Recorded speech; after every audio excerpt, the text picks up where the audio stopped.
ओम शांति। ऊंचे ते ऊंचा, भाग्य विधाता, सर्वशक्तिमान शिव बाबा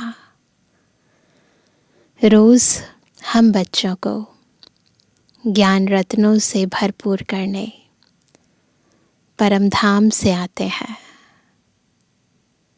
वंडरफुल है ये बात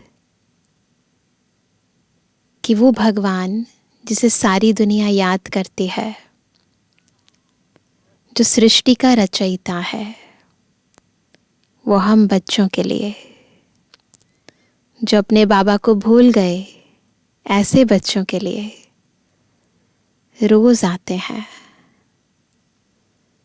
ऐसी निरहंकारिता, ऐसी निस्वार्थ भावना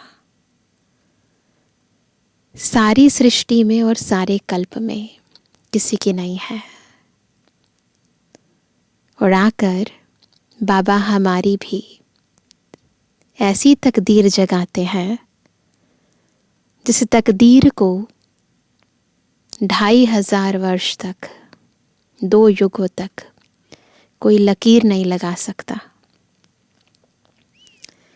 और इसीलिए हम रोज जब बाबा के महावाक्य सुनते हैं तो बाप समान निरहंकारी बनने की, बाप समान निर्विकारी बनने की, बाप समान निराकारी बनने की शिक्षाएं भी लेते हैं और पुरुषार्थ करने का अभ्यास भी करते हैं।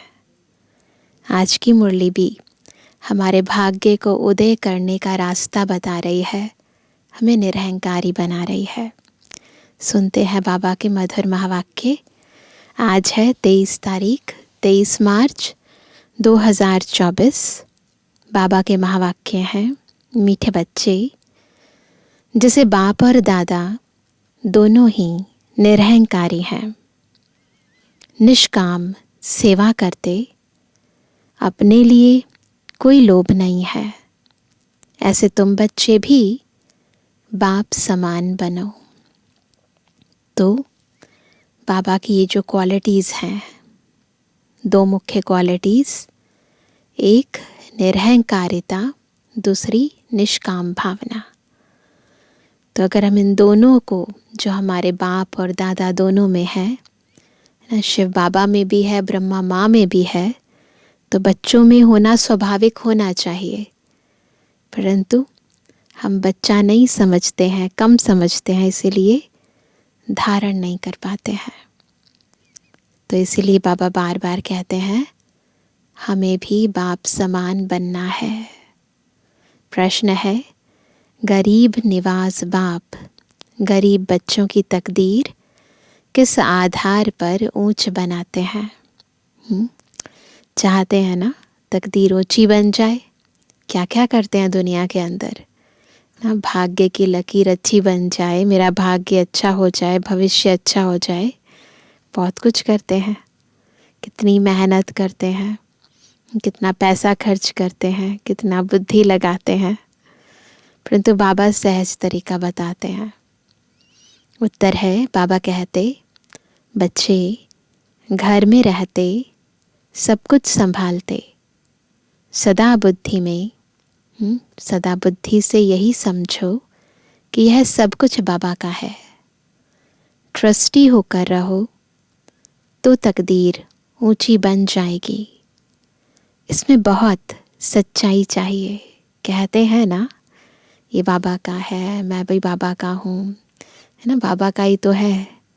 पर दिल से पूछो, अंदर से पूछो, कहीं ना कहीं मेरापन और मैंपन तो नहीं है? होता है सूक्ष्म, तभी तकदीर ऊंची बन नहीं पाती। तो इसमें बहुत दिल की सच्चाई चाहिए। तो बाबा कहते हैं पूरा निश्चय हो तो जैसे यज्ञ से पालना होती रहेगी।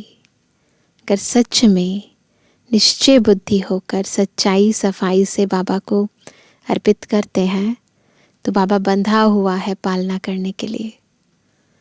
घर में ट्रस्टी हो, शिव बाबा के भंडारे से खाते हैं, है ना। किसका भंडारा है? भोले भंडारी का भंडारा है, वो खिला रहा है। इसीलिए बिल्कुल कोई नुकसान नहीं होने देना है। तो इसीलिए बाबा हमें बार बार सिखाते हैं, कुछ भी हो, छोटी चीज़ भी हो, कोई कुछ लेना देना भी हो, तो भी बाबा से पूछ कर करो। इसे कहते हैं रियल ट्रस्टी। बाबा को सब सच बतलाना पड़े, है ना। सत्यम शिवम सुंदरम से, उस सत्य पिता से आप झूठ नहीं बोल सकते। बोलेंगे तो खुद को धोखा देंगे ना, भगवान को कैसे धोखा दे सकते हैं ना। ओम शांति। भक्ति मार्ग के सत्संगों से यह ज्ञान मार्ग का सत्संग विचित्र है ना विचित्र। वहाँ सत्संगों में और इस सत्संग में तो बहुत अंतर है। तुमको भक्ति का अनुभव तो है, जानते हो अनेक साधु संत भक्ति मार्ग के शास्त्र आदि सुनाते हैं, गीता रामायण भागवत आदि पढ़ते हैं। यहाँ तो बिल्कुल ही उनसे अलग है। यहाँ तुम किसके सामने बैठे हो? कोई गुरुजी बैठे हैं सामने? यहाँ किसके सामने बैठे हो? डबल बाप और माँ, है ना। डबल है, सिंगल भी नहीं है। वहाँ तो ऐसे नहीं है।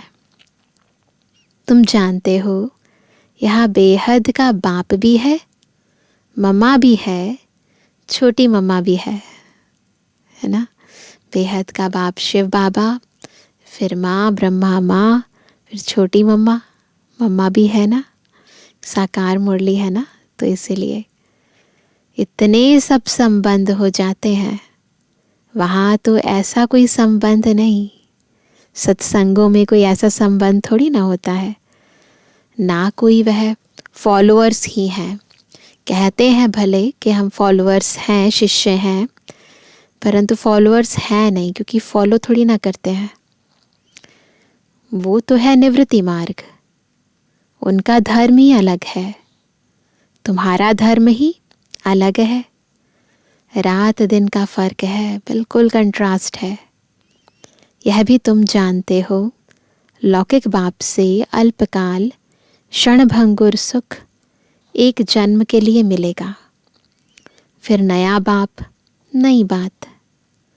यहाँ तो लौकिक भी है, पारलौकिक भी है, और फिर अलौकिक भी है ना। तीन पिता है हमारे। लौकिक से भी वर्षा मिलता है और पारलौकिक से भी वर्षा मिलता है। बाकी यह अलौकिक बाप है वंडरफुल। ब्रह्मा बाबा हमारा अलौकिक बाप वंडरफुल है। इनसे कोई वर्षा नहीं मिलता है। हाँ, इनके द्वारा शिव बाबा वर्षा देते हैं। इसलिए उस पारलौकिक बाप को बहुत याद करते हैं, लौकिक को भी याद करते हैं, क्योंकि उनसे भी प्राप्ति होती है। बाकी इस अलौकिक ब्रह्मा बाप को कोई याद नहीं करते। इंडिया में ब्रह्मा बाबा के मंदिर कोई ज़्यादा नहीं है, बहुत थोड़े हैं। तुम जानते हो यह है प्रजापिता। यह कोई एक का पिता नहीं, प्रजा है ना, सारी दुनिया की सारी आत्माओं का पिता है। Prajapita great great grand father है। शिव बाबा को ग्रेट ग्रेट ग्रैंड फादर नहीं कहते ना। शिव बाबा तो आत्माओं का पिता है। ये फादर ग्रैंड फादर ना, ये तो फिर लौकिक दुनिया की बात हो गई। तो बाबा कहते हैं लौकिक संबंध में लौकिक फादर और ग्रैंड फादर होता है।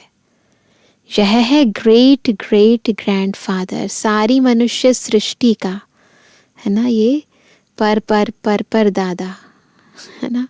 तो शिव बाबा ब्रह्मा बाबा द्वारा नई सृष्टि रचते हैं। तो ब्रह्मा बाबा सारी मनुष्य सृष्टि का दादा हुआ, ग्रेट ग्रेट ग्रैंड फादर हुआ। ऐसे न लौकिक को न पारलौकिक को कहेंगे।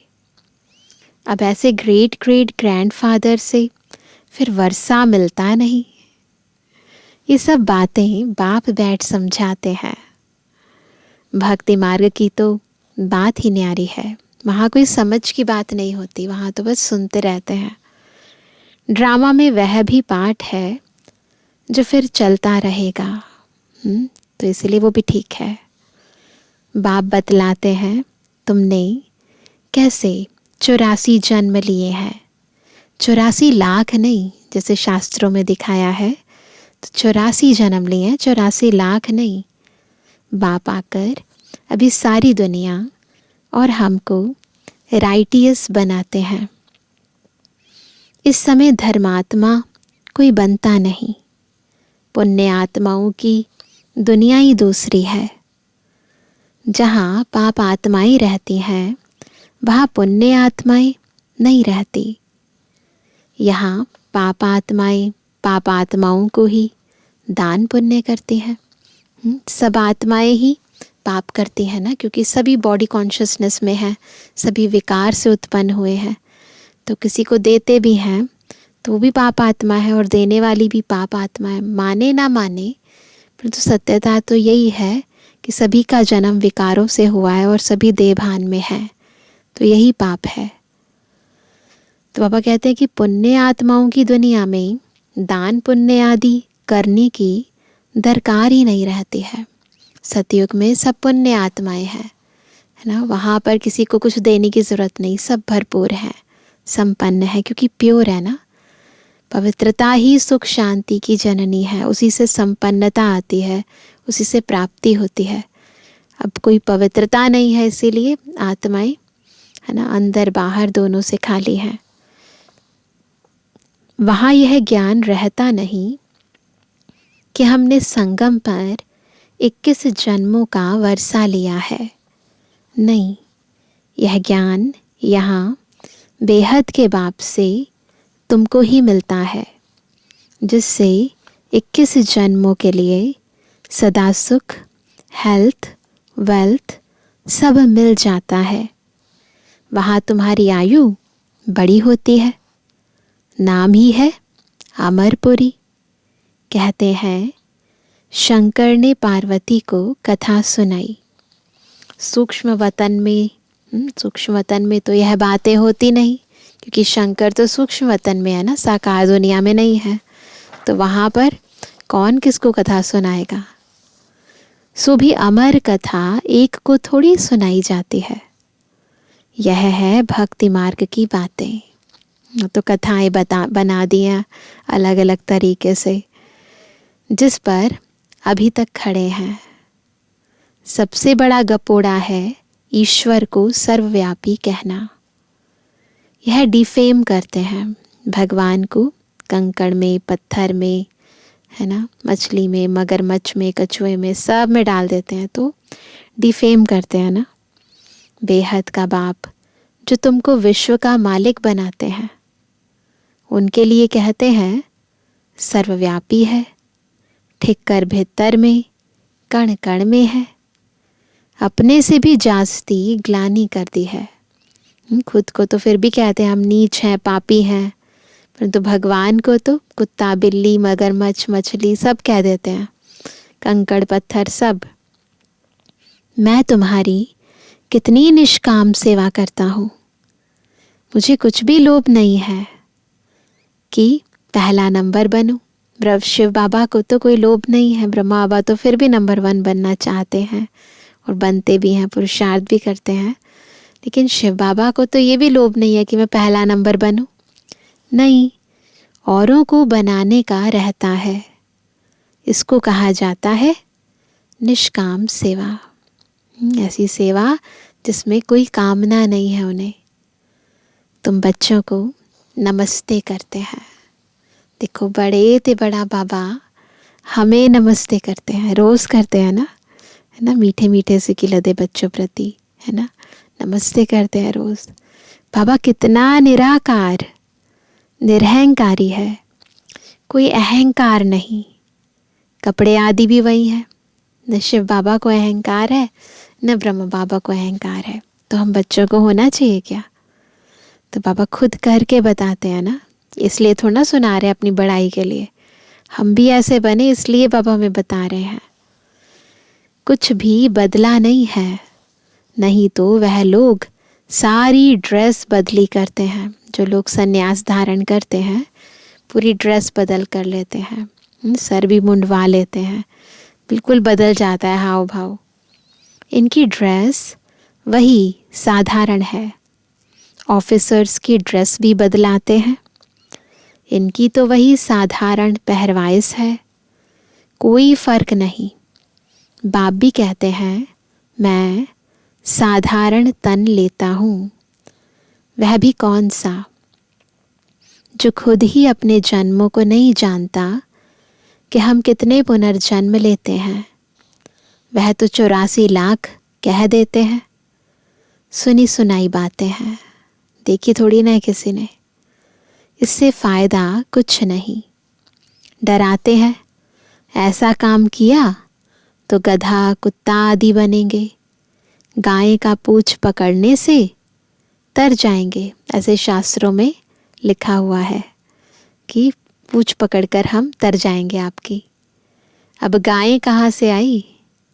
स्वर्ग की गायें ही अलग होती हैं। वहाँ की गायें बहुत फर्स्ट क्लास होती हैं। जैसे तुम 100% संपूर्ण, तो गायें भी ऐसी फर्स्ट क्लास होती हैं। श्री कृष्ण कोई गऊ नहीं चराते हैं, उनको क्या पड़ी है, यह वहाँ की ब्यूटी दिखाते हैं। बाकी ऐसे नहीं कि श्री कृष्ण ने कोई गौएं पाली हैं, श्री कृष्ण को ग्वाला बना दिया है। शास्त्रों में तो बहुत सारी स्टोरीज बना दी हैं। तो बातें तो इस समय की हैं, परंतु स्टोरीज उन्होंने भक्ति मार्ग के अंदर बना दी हैं। कहाँ सर्वगुण संपन्न सतयुग का फर्स्ट प्रिंस, और कहाँ ग्वाला।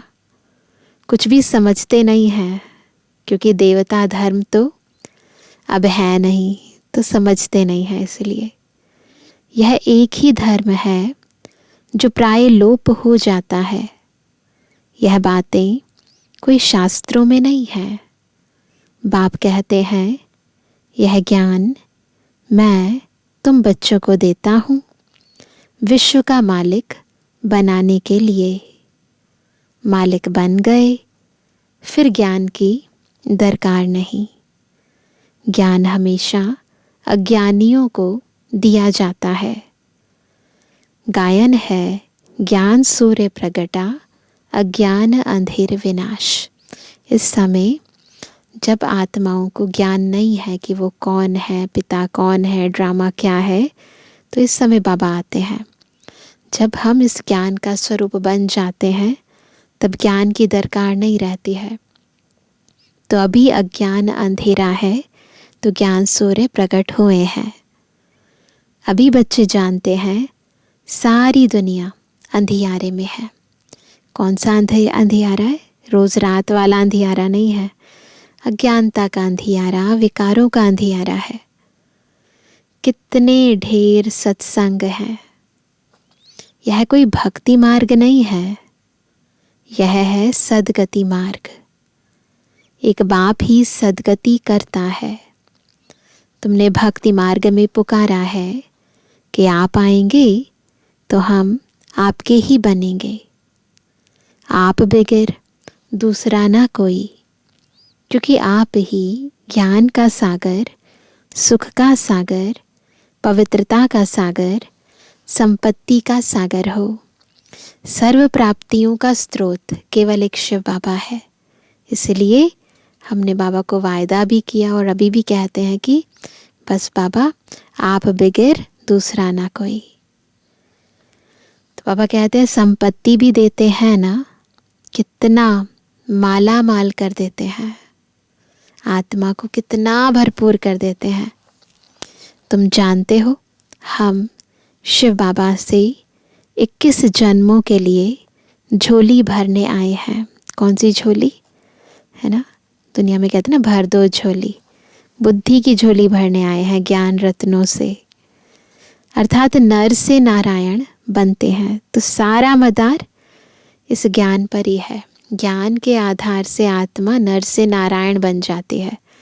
बुद्धि जितना इन रत्नों को धारण करती है, बाबा को याद करती है, उतना आत्मा की उन्नति होती है और वो मनुष्य से देवता बनती है। भक्ति मार्ग में कथाएं तो बहुत सुनी, सीढ़ी नीचे उतरते ही आए, है ना। क्या प्राप्ति हुई? कथाएं सुनी, सब कुछ किया, व्रत रखा, परंतु आत्मा तो डिग्रेड ही होती गई ना।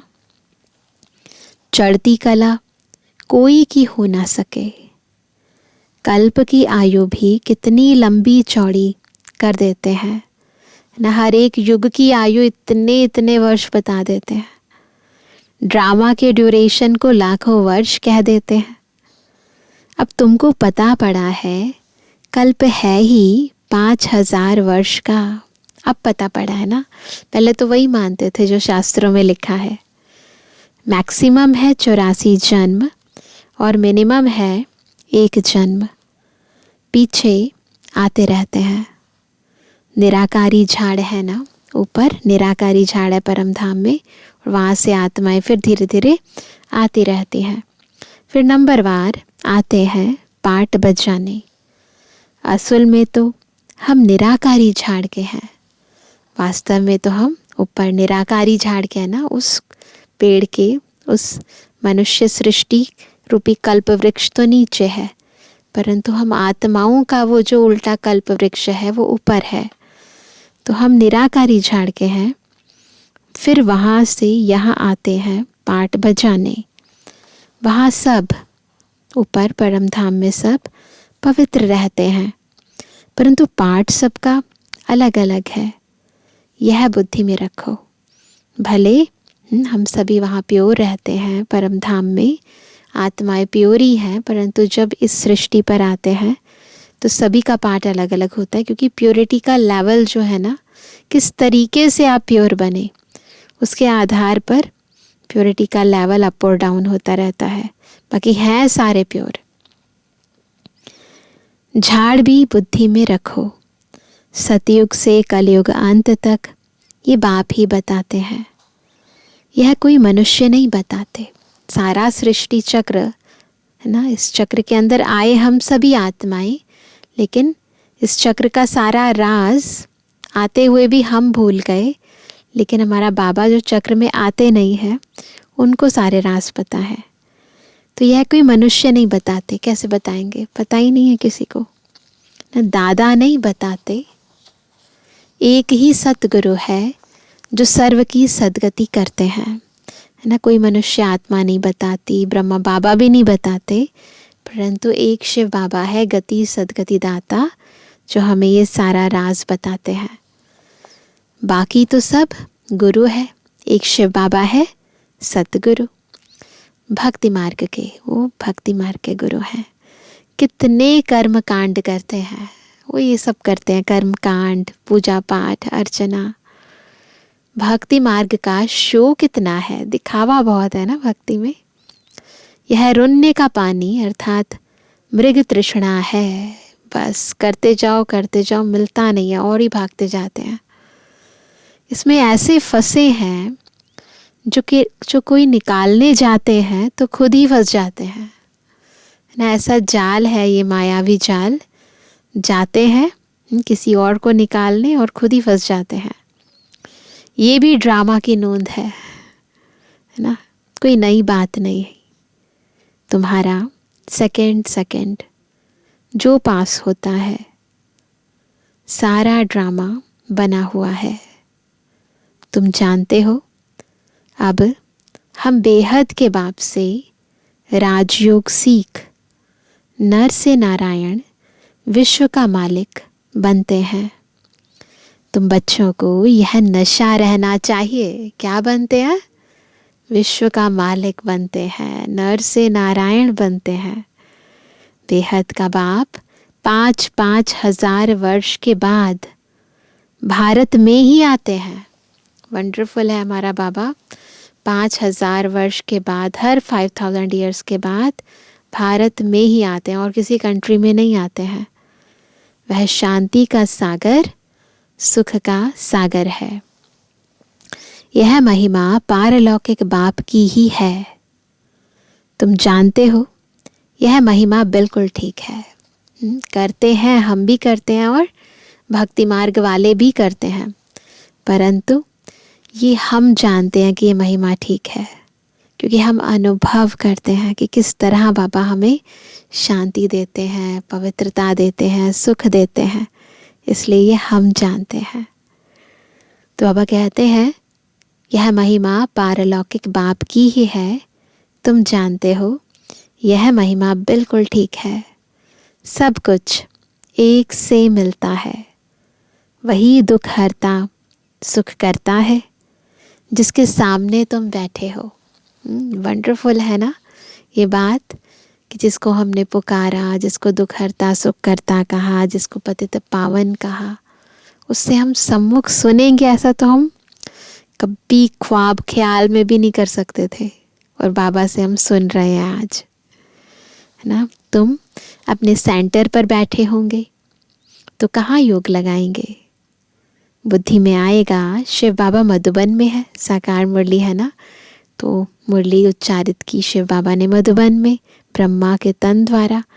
तो वह कहते हैं कि उस समय सेंटर पर बैठे होगे तो फिर क्या सोचेंगे कि शिव बाबा मधुबन में है, उनको ही याद करते हो। शिव बाबा खुद कहते हैं मैंने साधारण बूढ़े तन में प्रवेश किया है। अब ये लाइन भक्ति मार्ग की गीता में भी है। फिर से भारत को स्वर्ग बनाने मैं ड्रामा के बंधन में बांधा हुआ हूँ। तुम मेरी कितनी ग्लानि करते हो, मैं तुमको पूजनीय बनाता हूँ। कल की बात है ना, तुम कितनी पूजा करते थे, अभी कल की बात ही लगती है। इसी जन्म के अंदर हम कितनी पूजा करते थे। तुमको अपना राज्य भाग्य दिया तो हम भक्ति मार्ग में भी हमने बहुत पूजा की, और फिर बाबा ने हमें अभी तो है ना इसी कल्प के अंदर आदि के अंदर राज्य भाग्य हमें मिला था, सब गवा दिया। बाबा के लिए तो कल और आज की बात है ना, कोई नई बात नहीं है।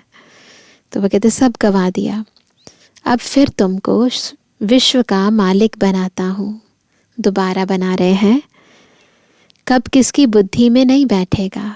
अब ऐसे किसी को सुनाएंगे तो बुद्धि में नहीं बैठेगा। यह है दैवी गुण वाले देवताएं, हैं तो मनुष्य। चित्र देखकर लक्ष्मी नारायण को देखकर आता है मन में कि ये तो दैवी गुण वाले देवताएं हैं, है तो ये भी मनुष्य ना, कोई 80-100 फुट लंबे तो नहीं है। ऐसे कई मंदिरों में बड़े बड़े देवताओं के चित्र बना देते हैं, कोई ऐसा नहीं इतने बड़े बड़े थे। ऐसे तो नहीं कि उन्हों की आयु बड़ी है इसलिए छत जितने बड़े होंगे, ऐसा तो नहीं है ना। कलयुग में तुम्हारी आयु कम हो जाती है, बाप आकर तुम्हारी आयु बड़ी कर देते हैं। इसलिए बाप कहते हैं हेल्थ मिनिस्टर को भी समझाओ कि आयु बड़ी कैसे हो सकती है, बीमारियों से मुक्त कैसे हो सकते हो। बोलो हम आपको ऐसी युक्ति बताएं जो कभी बीमार नहीं होना पड़े। जो बाबा हमें श्रीमत देते हैं, यदि हम उसका पूरा पालन करें तो सच में ना तन का रोग होगा ना मन का रोग होगा। भगवान वाच अपने को आत्मा समझ माम एकम याद करो तो तुम पतित से पावन एवर हेल्दी बन जाएंगे। तो क्या करेंगे हम सभी? अपने को आत्मा समझ के एक शिव बाबा को याद करेंगे। हम गारंटी करते हैं योगी पवित्र होते हैं तो आयु भी बड़ी होती है। अभी तुम राजयोगी राज ऋषि हो, अभी हम राजयोगी भी हैं और राज ऋषि भी हैं। वह सन्यासी तो कभी राजयोग सिखला ना सके, वो राजयोग कैसे सिखाएंगे, है ना। वो तो वैराग्य दिला देते हैं, सब छोड़ दो सन्यास कर दो, तो राजाई की तो बात खत्म हो जाती है, सुख को भी कागविष्टा समान बना देते हैं। तो राजयोग नहीं सिखा सकते वो कहते हैं गंगा पतित पावनी है वहाँ दान करो। अब गंगा में थोड़ी दान किया जाता है ना, गंगा के घाट पे जाते हैं, हरिद्वार भी जाते हैं तो वहाँ दान पुण्य करते हैं। तो बाबा कहते हैं कि वहाँ थोड़ी ना दान किया जाता है। मनुष्य पैसे डालते हैं, हरिद्वार में जाते हैं ना तो उसमें पैसे डालते हैं, फिर बाद में वहाँ कुछ भाइयों की या कुछ ब्राह्मण भी होते हैं, वो लोग कलेक्ट करते रहते हैं, है ना, जाल बिछाकर फिर वहाँ से कॉइन्स निकालते हैं। तो बाबा कहते हैं कि मनुष्य पैसे डालते हैं, पंडित लोग ले जाते हैं। अब तुम बाप द्वारा पावन बन रहे हो। बाप को देते क्या हो? कुछ नहीं, बाप तो दाता है।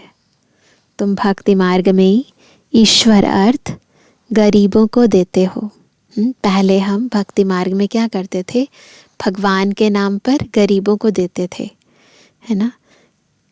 इसीलिए मंदिर के बाहर वो गरीब बैठे हुए होते थे, क्योंकि भगवान के नाम पर मांगते हैं ना। भिखारी भी आते हैं तो कहते हैं ना, ईश्वर के नाम पर दे दो।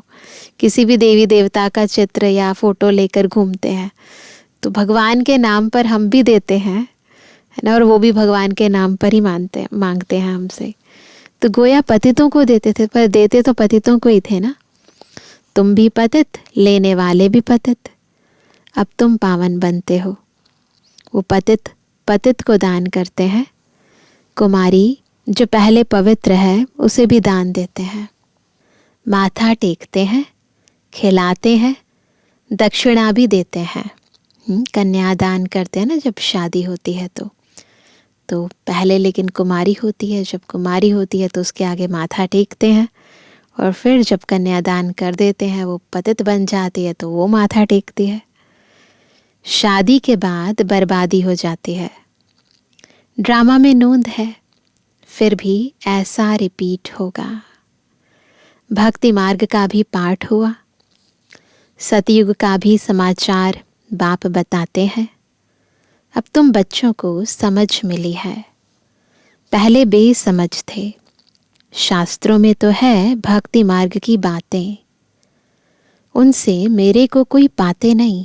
भक्ति मार्ग की जो बातें हैं उनसे भगवान नहीं मिलता। मैं जब आता हूँ तभी आकर सदगति करता हूँ सभी की, और मैं एक ही बार आकर पुराने को नया बनाता हूँ। मैं गरीब निवाज हूँ। बाबा डायरेक्टली हमें बता रहे हैं, गरीबों को साहूकार बनाता हूँ। गरीब तो झट बाबा का बन जाते हैं, कहते हैं बाबा हम भी आपके हैं। उनके लिए अर्पित होना, है ना, कठिन नहीं होता, क्योंकि ज़्यादा कुछ होता ही नहीं है। यह सब कुछ आपका है। बाप कहते हैं ट्रस्टी होकर रहो। बाबा क्या करेंगे लेके, पर बाबा कहते हैं ट्रस्टी होकर रहो। ये समझ कर कि बाबा है, बाबा का है। अब ये समझ के पहले सोचे थे कि मेरा है, मेरा समझ के संभाल रहे थे, तो उसमें मोह था, उसमें विकार आ गया था। परंतु अब क्या, ये सब बाबा का है, बाबा की अमानत है, बाबा मुझसे करा रहा है, बाबा के बच्चे हैं, तो फिर ट्रस्टी हो गए। तो बाबा का बाबा को अर्पित कर दिया। बुद्धि से समझो ये हमारा नहीं है, बाबा का है। इसमें बड़े सयाने बच्चे चाहिए, चीटिंग नहीं करनी इसके अंदर ना। हर एक चीज़ जब दे दी तो दे दी, है ना, थोड़ा भी अपने हिसाब से नहीं चलाना है। फिर तुम घर में भोजन बनाकर खाते हो। भले अपने घर में बना रहे हैं, परंतु क्योंकि कह दिया कि घर भी किसका है, बाबा का है, तो गोया यज्ञ से खाते हो, तो बाबा जिम्मेवार है, क्योंकि तुम भी यज्ञ के हुए, सब कुछ यज्ञ का हो गया। घर में भी ट्रस्टी होकर रहते हो तो शिव बाबा के भंडारे से खाते हो। तो देखा है हमारे यहाँ कितने परिवार ना सभी ट्रस्टी होकर रहते हैं, और सभी का अपना अपना इतना वंडरफुल अनुभव होता है कि कैसे बाबा उनकी रक्षा करते हैं, कैसे उनके खाने में बरकत आती है। तो बहुत अच्छे अच्छे अनुभव भाई बहनें माताएं सुनाती हैं। परंतु पूरा निश्चय चाहिए, इम्पॉर्टेंट है निश्चय। निश्चय में गड़बड़ हुई तो हरिश्चंद्र का मिसाल देते हैं, एक स्टोरी बताते हैं कि राजा हरिश्चंद्र ने फिर जो उसने वादा किया था वो निभाया नहीं, तो फिर उसको सज़ा मिली। बाबा को तो सब कुछ बताना है, मैं गरीब निवाज हूँ। फिर एक गीत बजा, आखिर वह दिन आया आज। आधा कल्प भक्ति में याद किया, अब आखिर मिला। कितना याद किया बाबा को। अभी ज्ञान जिंदाबाद होना है, सतयुग जरूर आना है। बीच में है संगम, जिसमें तुम उत्तम ते उत्तम पुरुष बनते हो। तुम पवित्र प्रवृत्ति मार्ग वाले थे, फिर 84 जन्म के बाद अपवित्र बनते हो, फिर पवित्र बनना है। कल्प पहले भी तुम ऐसे ही बने थे। कल्प पहले जिसने जितना पुरुषार्थ किया है वह करेंगे, अपना वर्षा लेंगे। साक्षी हो देखते हैं। इसमें ज़्यादा किसी के अंदर जाने की, उसको खास राय देने की कोई ज़रूरत नहीं है। बस साक्षी होकर देखो, क्योंकि कल्प पहले जिसने जितना पुरुषार्थ किया था वो उतना ही करेगा। ज़बरदस्ती नहीं करा सकते आप किसी से भी। इसीलिए अपने संकल्प विकल्प चलाकर कि वो ऐसा क्यों नहीं करता है, उसके पास तो इतना है फिर भी नहीं करता है, तो ऐसा सब कुछ चलाकर संकल्प अपने, है ना, अपने हम खुद ही अपने विक्रम विनाश करते हैं, अपने संकल्प खराब करते हैं। तो इसीलिए अपनी एनर्जी वेस्ट नहीं करो इन बातों में, क्योंकि कल्प पहले जिसने जितना पुरुषार्थ किया था उतना ही करेगा। अपना वर्षा लेंगे, साक्षी हो देखते हैं। बाप कहते हैं तुम मैसेंजर हो, और तो कोई मैसेंजर पैगंबर होते नहीं। भले कहते हैं कि ये मैसेंजर है, खुदा का पैगंबर है, पर बाबा अपना पैगाम देने के निमित्त हमें ही बनाते हैं, अपना मैसेज देने के निमित्त हम बच्चों को ही बनाते हैं। तो यही वंडरफुल बात है कि भले वो समझते हैं, लेकिन ईश्वर का वास्तविक पैगाम, वास्तविक मैसेज हम ही बच्चे दे पाते हैं, क्योंकि हमें ही बाबा का पूरा ज्ञान है। सतगुरु सदगति करने वाला एक है, अन्य धर्म नेताएं आते हैं धर्म की स्थापना करने। तो गुरु कैसे ठहरे? वो गुरु नहीं है, वो तो धर्म स्थापक है। मैं तो सबको सदगति देता हूँ, तो गति सदगति दाता एक ही बाबा है।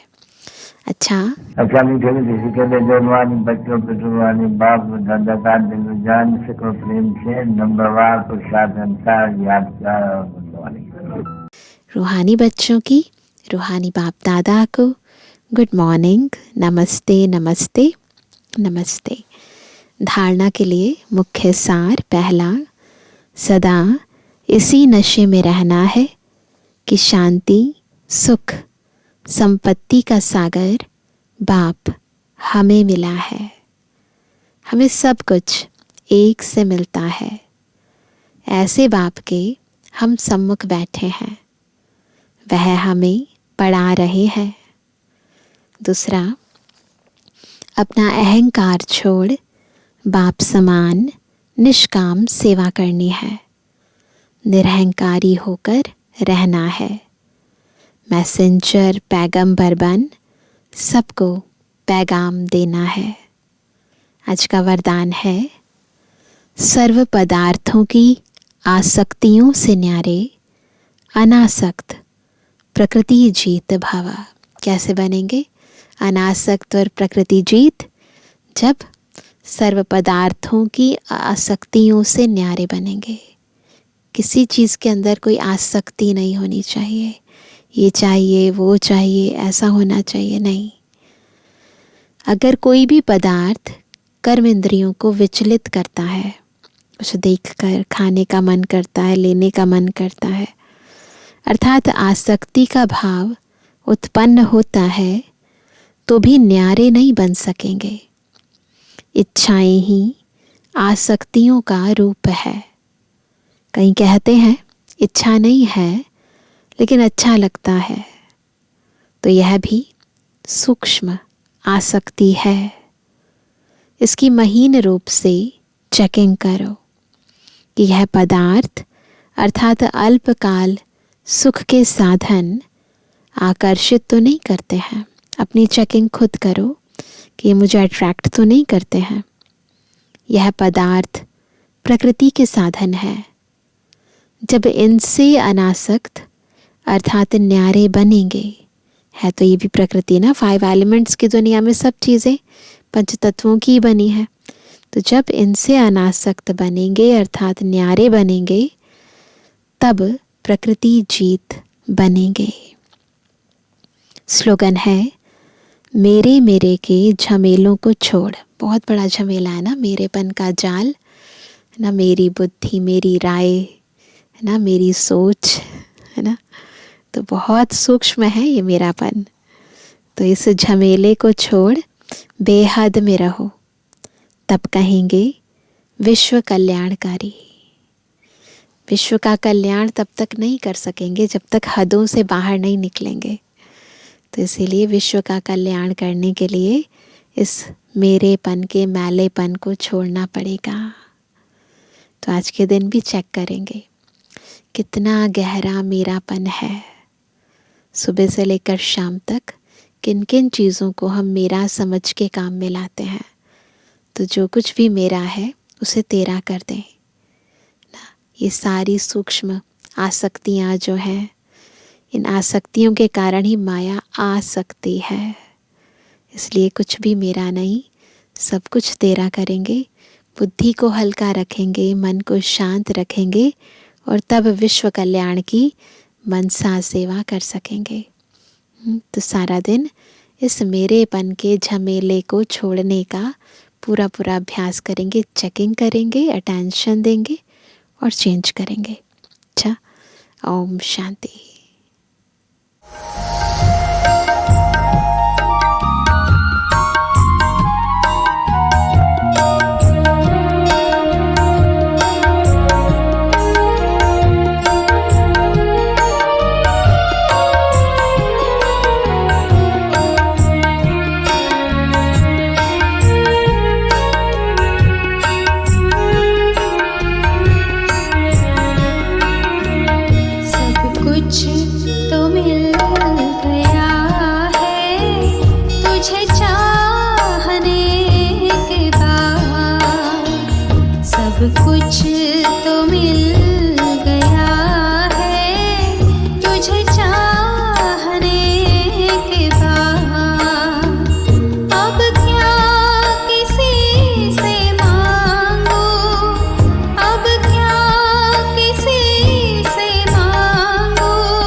शिखा